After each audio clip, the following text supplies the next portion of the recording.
Hello friend, welcome to my YouTube channel. आज का ये वीडियो ये है क्षेत्रीयतावाद, रीजनलिज्म।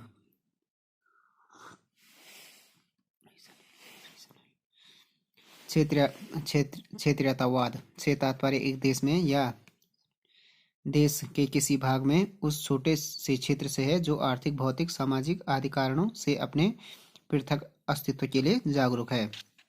तो क्षेत्रीयतावाद यह है कि एक देश या देश के किसी भाग या छोटे से क्षेत्र से है जो आर्थिक, भौगोलिक या सामाजिक आदि कारणों से अपने पृथक अस्तित्व के लिए जागरूक है। क्षेत्र शब्द के बहुत सारे अर्थ हैं। मूल रूप से किसी क्षेत्र को जोड़ने वाली कड़ी सांस्कृतिक समानता है। किसी भौगोलिक प्रदेश को भी क्षेत्र के आधार पर संबोधित किया जा सकता है। क्षेत्र के बहुत सारा अर्थ हैं। मूल रूप से जैसा हो गया, किसी क्षेत्र को जोड़ने वाली कड़ी सांस्कृतिक समानता है। किसी भौगोलिक प्रदेश को भी क्षेत्र के आधार पर संबोधित किया जा सकता है। मनुष्य क्या है? सामाजिक प्राणी है और अपने निवास के आसपास की भूमि से उसका भावात्मक संबंध स्थापित हो जाता है तथा कालांतर में क्या होता है कि अपने पूरे क्षेत्र के प्रति उसकी निष्ठा विकसित हो जाती है। इस दृष्टि से क्षेत्र एक तरह से समाजशास्त्रीय अवधारणा है जिससे विविध सामाजिक हितों की अभिव्यक्ति की धुरी कहा जा सकता है। किसी भी भूभाग को क्षेत्र कहने के लिए कतिपय तत्वों का होना आवश्यक है, किंतु आज तक उन तत्वों को ठीक प्रकार से निर्धारण नहीं हो सका है। उन तत्वों का अनेक तत्वों जैसे भूगोल हो गया, जलवायु, धर्म, भाषा, रीति रिवाज, राजनीतिक और आर्थिक विकास, ऐतिहासिक अनुभव, रहन सहन के तरीके आदि की क्रियाओं से किसी क्षेत्र का निर्माण होता है।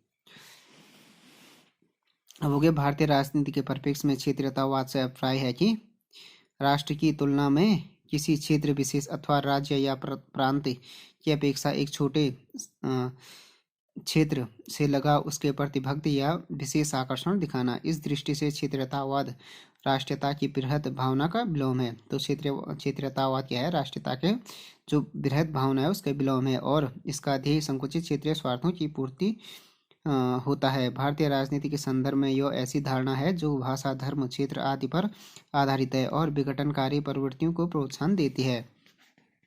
क्षेत्रीयता की भावना सारे देश में व्याप्त है, जो प्रायः सुनियोजित एवं सुव्यवस्थित आंदोलन तथा अभियानों के रूप में प्रकट होती है। तो क्षेत्रीयतावाद का ये कहना है कि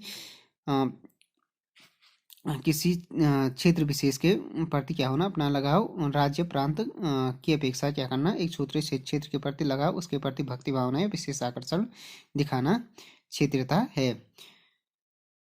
तो भारत में क्षेत्रीयतावाद का अर्थ है कि राष्ट्र भावना की जो बृहद भावना है उसका विलोम, मतलब इसका ध्येय है कि संकुचित जो क्षेत्रीय स्वार्थ है उसके पूर्ति होता है। इससे भारत न केवल भौगोलिक दृष्टि से एक विशाल देश है, अपितु वैचारिक परंपरा, धर्म, संस्कृति से भी इसकी विशालता प्रकट होती है।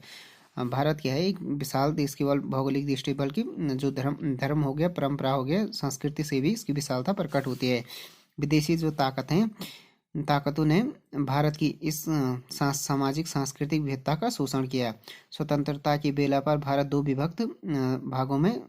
भागों में विभक्त था। एक ब्रिटिश भारत के प्रांत एवं दूसरे हो गए देशीय रियासतें। ब्रिटिश भारत में राजनीतिक चेतना तो जागृत हुई, किंतु ब्रिटिश भारत के प्रांतों का विभाजन अंग्रेजों ने तार्किक आधार पर न किया, अपितु अपने निहित स्वार्थों को ध्यान में रखकर किया। उन्होंने देशीय रियासतों में थोड़ी बहुत आंतरिक स्वायत्तता थी। राष्ट्रीय आंदोलनों को दबाने के लिए अंग्रेजों ने इन रियासतों का सहयोग प्राप्त किया। स्वतंत्रता के बाद राष्ट्रीय नेतृत्व के सामने सबसे बड़ी चुनौती राजनीतिक एकीकरण की थी। इस संदर्भ में प्रारंभिक रूप से दो समस्याएं सामने आई: राज्यों का भारतीय संघ में विलीनीकरण और भारतीय संघ के अंतर्गत केंद्र राज्य संबंधों का निर्धारण। इन दोनों समस्याओं के संदर्भ में विभिन्न क्षेत्रों का भारतीय मानचित्र में पुनर्सीमांकन एक चुनौती थी। इस तरह क्षेत्रीयतावाद का उदय ब्रिटिश शासन की विरासत है। भारतीय राजनीति में क्षेत्रीयतावाद के कारण, फर्स्ट हो गया भौगोलिक कारण। भौगोलिक दृष्टि से भारत के कई राज्य आज भी बहुत बड़े हैं। इतने बड़े राज्यों जैसे उत्तर प्रदेश, मध्य प्रदेश, बिहार, आंध्र प्रदेश और राजस्थान में कुछ ऐसे महत्वपूर्ण क्षेत्र हैं जो भौगोलिक दृष्टि से महत्वपूर्ण इकाई बन सकते हैं। राजस्थान में मारवाड़ और मेवाड़ का क्षेत्र आदि को यदि पृथक राज्य का दर्जा दिया जाए तो केरल व नागालैंड से भी बड़े राज्य बनेंगे। तो क्षेत्रीयतावाद का कारण हो गया भौगोलिक। दूसरा कारण हो गया सांस्कृतिक। कुछ राज्यों में कई बहुभाषा भाषी एवं संस्कृति के लोग रहते हैं। उन्हें अपनी भाषा एवं संस्कृति पर गर्व है। इसी आधार पर कुछ क्षेत्र अपने लिए विशेष स्थिति की मांग करते हैं। तीसरा हो गया ऐतिहासिक। राज्य पुनर्गठन के बाद क्या हुआ, कई पुरानी रियासतों को राज्यों में मिला दिया गया। आज भी इन रियासतों के लोग यह महसूस करते हैं कि यदि उनकी रियासत का ही पृथक राज्य होता तो वे अधिक लाभ की स्थिति में होते। केवल ऐतिहासिक संबंधों के आधार पर ही पुराने क्षेत्रों की चर्चा की जाती है। चौथा हो गया आर्थिक कारण। भारत के कुछ राज्यों के कुछ क्षेत्रों में आर्थिक विकास बहुत मतलब अधिक आर्थिक विकास हुआ और आर्थिक विकास की दृष्टि से क्या हुआ कि कुछ क्षेत्र पिछड़ गए। इससे असंतोष फैलने लगा, उसकी भावना फैलने लगी असंतोष की, और क्षेत्रीयतावाद की भावना भी फैलने लगी। उदाहरण के लिए राजस्थान में दक्षिण पूर्वी राजस्थान और महाराष्ट्र के विदर्भ क्षेत्र में तीव्र गति से क्या नहीं हो पाए, विकास नहीं हो पाए हुए अपने लिए पृथक राज्य की मांग करते हैं। उसके बाद हो गया भाषा। भारत भाषागत विविधता रही है। उत्तर और दक्षिण की जो भाषा है एक दूसरे से भिन्न है। भाषा को राजनीतिक हथियार के रूप में प्रयुक्त करने की प्रवृत्ति बढ़ी है। भाषा के प्रश्न को लेकर उत्तर और दक्षिण के राज्यों में हिंसात्मक आंदोलन हुए। अब हो गया भारतीय राजनीति में क्षेत्रीयतावाद और उसका विश्लेषण। प्रोफेसर रजनी कोठारी ने अपनी पुस्तक पॉलिटिक्स इन इंडिया में क्षेत्रीयतावाद की चर्चा करते हुए लिखा है कि फर्स्ट हो गया, देश के सामने एक खतरा राज्यों के संघ से अलग होने का था। दूसरा, कुछ लोगों ने आशंका प्रकट की थी कि प्रांतीयता की भावना या प्रदेश के लिए अधिक अधिकार या स्वायत्ता की मांग बढ़ती गई तो इससे या तो देश के अनेक छोटे छोटे स्वतंत्र राज्यों में बढ़ जाएगा या तो तानाशाही कायम हो जाएगी। तीसरा हो गया पृथकता की भावना। उनमें ज़्यादा बलवान और खतरनाक है जहां ऐसी आर्यतर जातियां हैं जो भारतीय संस्कृति की धारा में पूरी तरह नहीं मिल पाई है, जैसे उत्तर पूर्वी की जनजातियों का इलाका। पाँच हो गया राज्यों के भीतर विशिष्ट क्षेत्रों के अलगाव के आंदोलन उठ रहे हैं। दबे हुए वर्गों और समूहों के राजनीतिक क्षेत्र में आने से अधिकार के लिए उनकी आकांक्षाओं से नई समस्याएं खड़ी हो रही हैं। भारतीय राजनीति में क्षेत्रीयतावाद की चर्चा निम्नलिखित शीर्षकों के आधार पर की जा सकती है। फर्स्ट हो गया जैसे क्षेत्रीयतावाद और पृथक राज्यों की मांग। क्षेत्रीयतावाद का सर्वाधिक महत्वपूर्ण पक्ष पृथक राज्य की मांग रही है। आर्थिक पिछड़ेपन, जाति, भाषा, धर्म को लेकर विभिन्न क्षेत्रों द्वारा पृथक राज्य की मांग समय समय पर उठाई गई है तथा क्षेत्रीय आंदोलनों की शुरुआत की गई। पृथक राज्यों की मांग के संदर्भ में सर्वाधिक पक्ष संघीय क्षेत्रों द्वारा पूर्ण राज्य का दर्जा प्राप्त करने की मांग है। इसी मांग के तहत हिमाचल प्रदेश 1970 में, 1986 में मिजोरम, अरुणाचल व गोवा को पूर्ण राज्य का दर्जा दिया गया। जनवरी 1972 में त्रिपुरा एवं मणिपुर को भी पूर्ण राज्य का दर्जा प्रदान किया गया है। दिल्ली के लोग भी पूर्ण राज्य की मांग करते हैं। देश की राजधानी होने के कारण दिल्ली को पूर्ण राज्य का दर्जा न दिया जा सका। तो दिल्ली को इसलिए पूर्ण राज्य का दर्जा नहीं दिया सका क्योंकि वो देश की कैपिटल है। न दिया जा सका, सॉरी यहाँ पे न दिया जा सका। तो हो गया क्षेत्रीयतावाद का महत्वपूर्ण पक्ष हो गया राज्य की मांग। तो ये हो गया न दिया जा सका दिल्ली को क्योंकि वो देश की कैपिटल होगी। तो क्षेत्रीयतावाद का सर्वाधिक महत्वपूर्ण पक्ष पृथक राज्य की मांग। इसमें हो गया जैसे आर्थिक पिछड़ेपन का हो गया, जाति, भाषा, धर्म को लेकर। इसके अतिरिक्त क्या हो गया, राज्यों की मांग निम्नलिखित संदर्भ में देखा जा सकता है। राज्यों का पुनर्गठन। सन 1956 में राज्यों का पुनर्गठन किया गया। राज्यों के पुनर्गठन का मुख्य कारण भाषाई राज्यों की मांग थी। भाषागत राज्यों की मांगों ने राष्ट्रीय व्यापी असंतोष को जन्म दिया। इसके बाद क्या हो गया, क्षेत्रीय भावनाओं को प्रोत्साहन मिला। 1960 में गुजराती व मराठी भाषा के आधार पर मराठी भाषा में महाराष्ट्र व गुजराती भाषा के लिए गुजरात राज्य की स्थापना हुई। 1966 में पंजाब राज्य का पुनर्गठन किया गया। परिणाम स्वरूप पंजाब व हरियाणा 2 राज्य चंडीगढ़ को संघीय प्रदेश बनाया गया। सितंबर 1968 में क्या हुआ कि असम के पुनर्गठन की एक योजना घोषित की गई। असम राज्य के अंतर्गत मेघालय को स्वायत्त शासी राज्य स्थापित हो गया। आगे चलकर मणिपुर, त्रिपुरा, मिजोरम प्रदेश और अरुणाचल प्रदेश को भी भारतीय संघ में राज्य की स्थिति प्रदान की गई। और 2000 में जैसे उत्तराखंड और छत्तीसगढ़ झारखंड, उसके बाद तेलंगाना को 2015 में पृथक राज्य का दर्जा दिया गया।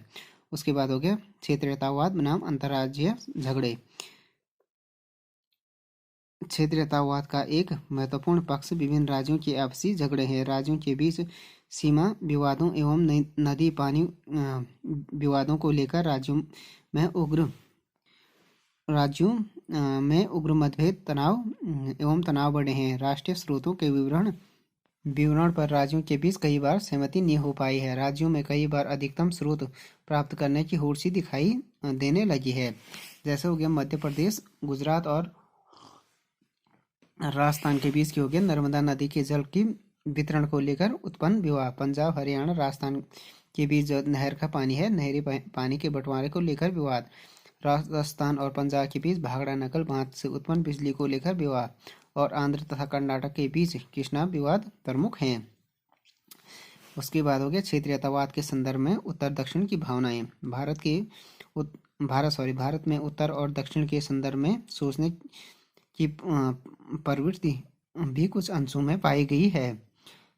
दक्षिण के लोग यह महसूस करते हैं कि उत्तर भारत के लोगों ने सदैव हर मामले में उनकी अपेक्षा की है। दक्षिण के राज्यों ने केंद्र सरकार की भाषा नीति का क्या डटकर विरोध किया है। दक्षिण राज्य यह मानते हैं कि हिंदी उत्तर की भाषा है और उन पर हिंदी जबरदस्ती थोपने की एक चाल मानते हैं।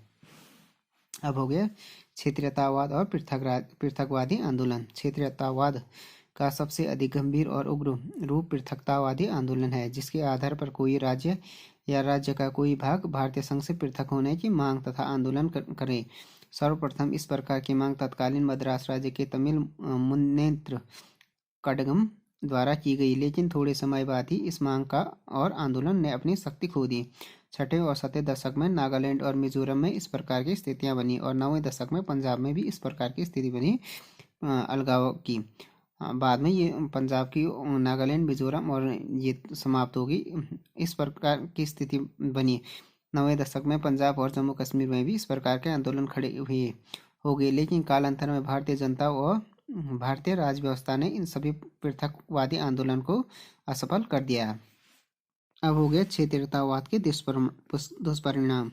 विभिन्न क्षेत्रों के बीच संघर्ष एवं तनाव। संकीर्ण क्षेत्रवाद का जो प्रथम दुष्परिणाम हमें भारत में देखने को मिलता है वो यह है कि इसके कारण विभिन्न क्षेत्रों के बीच आर्थिक, राजनीतिक, यहाँ तक कि मनोवैज्ञानिक संघर्ष और तनाव दिन प्रतिदिन क्या हो रहा है, बढ़ता जा रहा है। इसका कारण यह है कि प्रत्येक क्षेत्र अपने स्वार्थों या हितों को सर्वोच्च स्थान दे बैठता है और उसे यह चिंता नहीं होती है कि उससे दूसरे क्षेत्रों को कितना नुकसान होगा।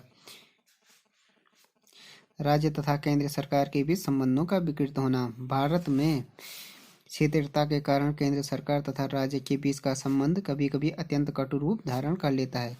प्रत्येक क्षेत्र के हित समूह, क्षेत्रीय नेतागण, बड़े बड़े उद्योगपति या राजनीतिक अपने अपने क्षेत्र के स्वार्थों को प्राथमिकता देते हैं और केंद्र सरकार का ध्यान अपनी ओर आकर्षित करने का प्रयत्न करते हैं। केंद्र सरकार जिस भी तरफ थोड़ा सा झुक गई विवाद का विषय बन जाता है और केंद्र तथा राज्य सरकारों का पारस्परिक संबंध सौहार्दपूर्ण नहीं रह जाता है।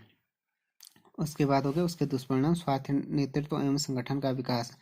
क्षेत्रीयता का एक और दुष्परिणाम यह होता है कि इसके फलस्वरूप अलग अलग क्षेत्र में इस प्रकार के नेतृत्व व संगठनों का विकास हो जाता है जो कि जनता की भावनाओं को उभारकर अपने संकीर्ण स्वार्थों की पूर्ति करना चाहते हैं। इस प्रकार के नेताओं व संगठनों को न तो क्षेत्रीय हितों और न ही राष्ट्र हितों का तनिक भी ख्याल रहता है। उनका समस्त ख्याल तो अपनी लोकप्रियता को बढ़ाकर अपने ही स्वार्थों को सिद्ध करने पर केंद्रित हो जाता है। उसके बाद हो गया क्षेत्रीयतावाद के दुष्परिणाम। अंतिम ये हो गया राष्ट्रीय एकता को चुनौती भी होती है। संकीर्ण क्षेत्रीयतावाद राष्ट्रीय एकता के लिए एक चुनौती बन जाती है। क्षेत्रीयतावाद के फलस्वरूप विभिन्न क्षेत्रों के बीच जो तनाव और संघर्ष की स्थिति उत्पन्न हो जाती है वह राष्ट्रीय एकता की समस्त धारणाओं और भावनाओं पर कुठाराघात करती है, क्योंकि क्षेत्रीयता के फलस्वरूप विभिन्न क्षेत्रों के लोगों में कभी क्षेत्रीय स्वार्थों को लेकर, कभी राजनीतिक स्वशासन या पृथक राज्यों के प्रश्न को लेकर, तो कभी प्रादेशिक भाषा के प्रश्न को लेकर जो झगड़े या मनमुटाव खड़े हो जाते हैं वो राष्ट्रीय एकता के लिए घातक सिद्ध हो जाते हैं। अब हो गया लास्ट में क्षेत्रीयतावाद को रोकने के उपाय। फर्स्ट हो गया, केंद्र सरकार की नीति कुछ इस प्रकार की होनी चाहिए कि सभी उप सांस्कृतिक क्षेत्रों सब कल्चरल रीजन का संतुलित आर्थिक विकास संभव हो, जिससे कि वे विभिन्न क्षेत्रों के बीच आर्थिक तनाव कम से कम हो। सभी क्षेत्रों के लोगों को समान आर्थिक सुविधाएं प्रदान की जाए, जिससे क्या हो कि अनावश्यक प्रतिस्पर्धा व ईर्ष्या की भावना न पनप सके। भाषा संबंधी झगड़ों का हल शीघ्र ही ढूंढ लिया जाए। इस संबंध में सबसे उचित हल यही है कि सभी क्षेत्रीय भाषाओं को समान मान्यता प्रदान की जाए। चौथा हो गया, हिंदी भाषा को किसी भी क्षेत्रीय समूह पर जबरदस्ती न लादा जाए, अपितु इस भाषा का प्रचार व विस्तार इस ढंग से किया जाए कि विभिन्न क्षेत्रीय समूह स्वतः ही इसे संपर्क भाषा लिंक लैंग्वेज के रूप में स्वीकार कर सके। जहाँ तक संभव व व्यावहारिक हो, उप सांस्कृतिक क्षेत्रों की उचित आकांक्षाओं की पूर्ति की जाए, यदि उनका कोई बुरा प्रभाव राष्ट्रीय जीवन व संगठन पर न पड़ता हो।